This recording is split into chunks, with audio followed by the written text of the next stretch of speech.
Hey everybody, Anthony Alfredo here. We're at the virtual Circuit of the Americas for a new Logitech G track lap with Fast Pasta.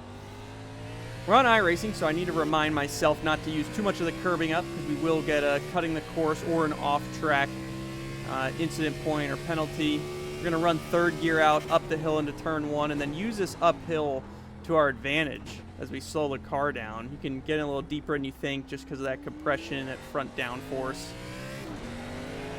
Then we're going to set up for turn two. There's not a lot of rear security in this car, so don't push it too much, especially in that high-speed stuff. Float it into the S's, carry that momentum through there. Try not to hit those giant turtles.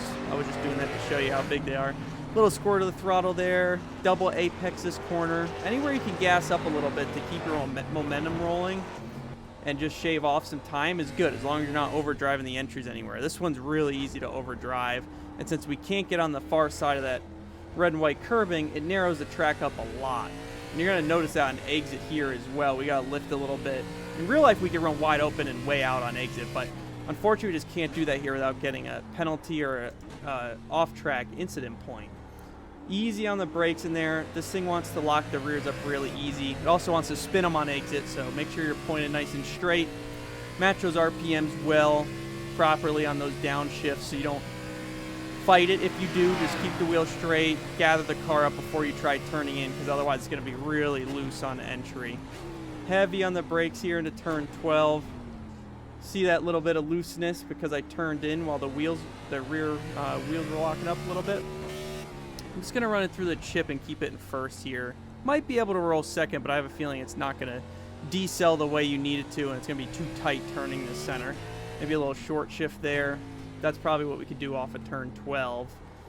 Back side of that corner, wrap, come off nice and straight, a little late apex, and then just float it through the carousel. It's really going to want to get in that left rear once you get to the center. Right about here, it's going to want to swap ends on you. Go from being a little tight to being a little loose. You're just going to have to manage that the best you can.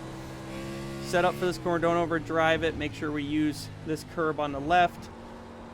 Got a little loose through there, didn't have the best angle, but trying not to cut the course, obviously, or get an incident. So it's critical you're just patient. This track is so much narrower when you can't use up all the runoff like we often can in real life. But it's a really cool track. It's super technical. Wrestling a 3,400-pound tank around here is not the easiest.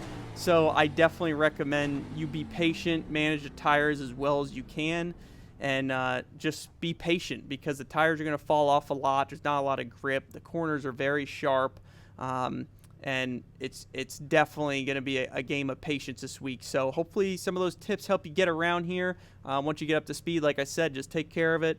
Make sure you're not running off the track or getting incidents. I think if you just keep it in your lane and stay out of trouble, you can get some good finishes. So, hey everybody, thanks for watching this week's Logitech G Track Lap. Don't forget to use code ALFREDOPRO to save on any of your favorite Logitech G products or those you're looking to get. I will see you in the next one.